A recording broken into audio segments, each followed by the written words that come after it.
ಶ್ವಾಸ್ ರವಿ, ಲೈಫಲ್ಲಿ ಮನುಷ್ಯನಿಗೆ ಎಷ್ಟೋ ಆಸೆಗಳಿರ್ತವೆ.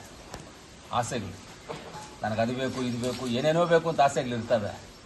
ಆದರೆ ಇವತ್ತು ನನ್ನ 46 ಮುಗಿದು 47ನೇ ವರ್ಷದ ಹುಟ್ಟುಹಬ್ಬವನ್ನು ಇವತ್ತು ನನಗೆ ಆಸೆ ಆಗಿರುವಂಥ ನನ್ನ ಆಸ್ತಿ, ಇದೆಲ್ಲ ನನ್ನ ಆಸ್ತಿ. ಈ ಆಸ್ತಿನಲ್ಲಿ ಇವತ್ತು ಇಲ್ಲಿ ನನ್ನ ಬರ್ತ್ಡೇನ ಆಚರಣೆ ಮಾಡ್ಕೋಬೇಕು ಅಂತ ಅಂದ್ಕೊಂಡಿದ್ದೆ. ಇವತ್ತು ಆಚರಣೆ ಮಾಡ್ಕೊಂಡಿದ್ದೀನಿ.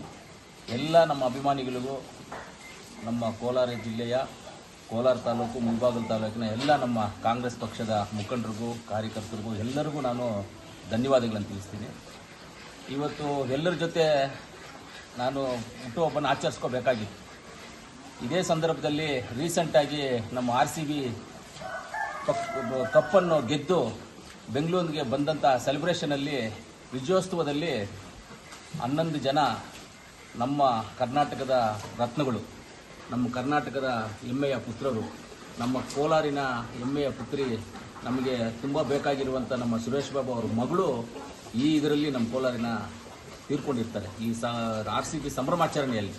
ಆದ್ದರಿಂದ ನನಗೆ ಅದ್ಧೂರಿಯಾಗಿ ಮಾಡ್ಕೊಳ್ಳೋದಕ್ಕೆ ಇಷ್ಟ ಇಲ್ಲದೆ ಇವತ್ತು ಎಲ್ಲ ಈ ಗೋಮಾತೆಗಳ ಜೊತೆ ಯಾರೂ ಇಲ್ಲದೆ ನಾನು, ನನ್ನ ಹೆಂಡತಿ, ಮಕ್ಕಳು, ನಮ್ಮ ಸುವಾಸು, ಈ ಗೋಮಾತೆಗಳನ್ನು ನೋಡ್ಕೊಳ್ಳುವಂಥ ನಮ್ಮ ರವಿ, ಇವರೆಲ್ಲರ ಸಮ್ಮುಖದಲ್ಲೇ, ಗೋಮಾತೆಗಳ ಸಮ್ಮುಖದಲ್ಲಿ ನಾನು ಬರ್ತ್ಡೇಯನ್ನು ಆಚರಣೆ ಮಾಡ್ಕೋಬೇಕು ಅಂತ ಆಸೆ ಪಟ್ಟೆ. ಅದರಿಂದ ಇಲ್ಲಿ ಆಚರಣೆ ಮಾಡ್ಕೊಂಡಿದ್ದೀನಿ.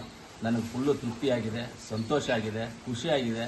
ನಾನು ಈ ಗೋಮಾತೆಯಲ್ಲಿ ಕೇಳಿದ್ದೀನಿ, ಗೋಮಾತೆಗೆ ಪೂಜೆ ಮಾಡುವಾಗ ಕೇಳಿರೋದು ಒಂದೇ, ಏನು 11 ಜನ ತೀರ್ಕೊಂಡಿದ್ದಾರೆ ಅವ್ರ ಆತ್ಮಕ್ಕೆ ಶಾಂತಿ ಸಿಗಲಿ, ದೇವರು ಅವ್ರ ಕುಟುಂಬಕ್ಕೆ ಶಕ್ತಿ ತುಂಬಲಿ, ಆ ಮಗು ಅವ್ರ ಮನೆಯಲ್ಲಿ ಅವ್ರ ಇನ್ನೊಂದು ಮಕ್ಕಳಿಗೋ ಯಾರಿಗಾರ ಮಕ್ಕಳಾಗಿ ಉಡ್ಲಿ ಅಂತ, ಹುಟ್ಟಬೇಕು ಅಂತ ಆ ದೇವರಲ್ಲಿ ಪ್ರಾರ್ಥನೆ ಮಾಡಿದ್ದೀನಿ, ಗೋಮಾತೆಯಲ್ಲಿ ಪ್ರಾರ್ಥನೆ ಮಾಡಿದ್ದೀನಿ.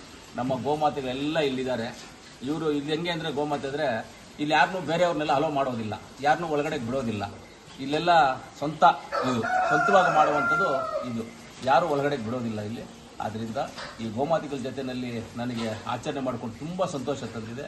ಲೈಫಲ್ಲಿ ಎಷ್ಟು ಸಂತೋಷ ಪಟ್ಟಿದ್ದೀನೋ ಇವತ್ತು ಅಷ್ಟು ಸಂತೋಷವಾಗಿದೆ ಅಂತ ಹೇಳ್ತಾ, ಕೋಲಾರ ಜಿಲ್ಲೆ ಜನತೆಗೆ ನನ್ನ ಹೃದಯಪೂರ್ವಕ ನಮಸ್ಕಾರಗಳು.